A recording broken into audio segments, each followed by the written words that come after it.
हरे कृष्णा। श्रील प्रभुपाद की जय। श्रीमद् भगवद गीता अध्याय 3 श्लोक संख्या 40। इंद्रियाणि मनोबुद्धिरश्चाधिष्ठानम् उच्यते एतैर्विमोहयत्येष ज्ञानम् आवृत्य देहिनम्। भगवान कह रहे हैं कि इंद्रियां, मन तथा बुद्धि इस काम के निवास स्थान है। इनके द्वारा यह काम जीवात्मा के वास्तविक ज्ञान को ढककर उसे मोहित कर देता है। पिछले श्लोकों में भगवान ने बताया काम और क्रोध मनुष्य के सर्वभक्षी शत्रु है, बैरी है। तो अभी भगवान बता रहे हैं कि ये जो काम रूपी शत्रु है, अगर इसको परास्त करना है तो ये कहाँ रहता है, ये जानना भी आवश्यक है। तो भगवान इन श्लोकों में बता रहे हैं कि काम रूपी शत्रु कहाँ रहता है, तो कहाँ जाता है। भगवान कह रहे हैं कहाँ जाता है, उच्यते, यानी कि कहाँ जाता है। इंद्रियाणि मनोबुद्धि अधिष्ठानम उच्यते। भगवान कह रहे हैं कि कहाँ जाता है कि इस काम रूपी शत्रु का निवास स्थान क्या है। इंद्रियाणि यानी इंद्रियां, मनो बुद्धि, मन और बुद्धि, ये तीनों जगह पर हमारी कामनाएं रहती हैं। परंतु इन तीनों स्थानों में दिखने पर भी काम वास्तव में हमारे माने हुए अहम में रहता है। समस्त जितने भी हम क्रियाएं करते हैं, जो भी कार्य हम करते हैं, शरीर के द्वारा जो भी क्रियाएं करते हैं, इंद्रियों, मन और बुद्धि से ही होती है। ये शरीर को लेकर ये चारों ही कर्म करने के साधन हैं।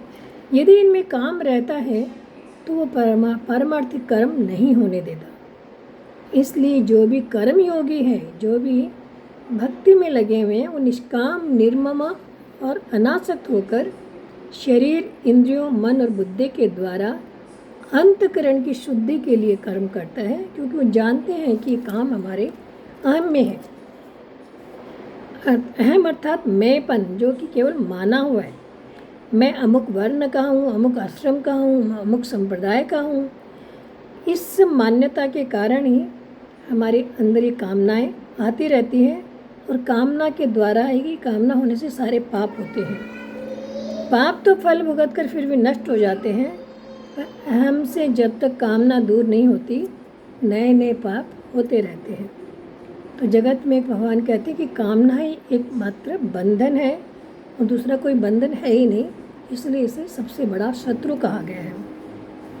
और जो कामना के बंधन से छूट जाता है, वह ब्रह्म भाव को प्राप्त करने में समर्थ हो जाता है।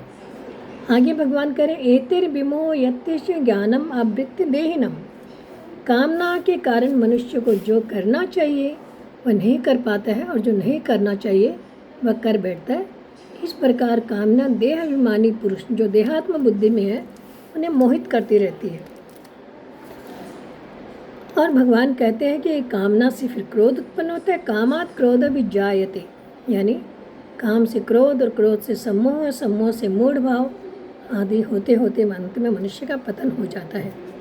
कामना उत्पन्न होने पर मनुष्य पहले इंद्रिय भोगने की कामना करता है, और पहले तो भोग पदार्थ मिलते नहीं, और मिल जाए तो टिकते नहीं। इसलिए उन्हें किसी तरह से भी प्राप्त करने के लिए मन में तरह तरह की और आकांक्षाएं, कामनाएं करते रहता है। तो भगवान ने बताया कि ये कामनाएं कहाँ रहती हैं, इंद्रियां, मन और बुद्धि में रहती हैं। स्थान को जानने के बाद आगे भगवान बताएंगे कि किस प्रकार से इन्हें पराजित किया जा सकता है।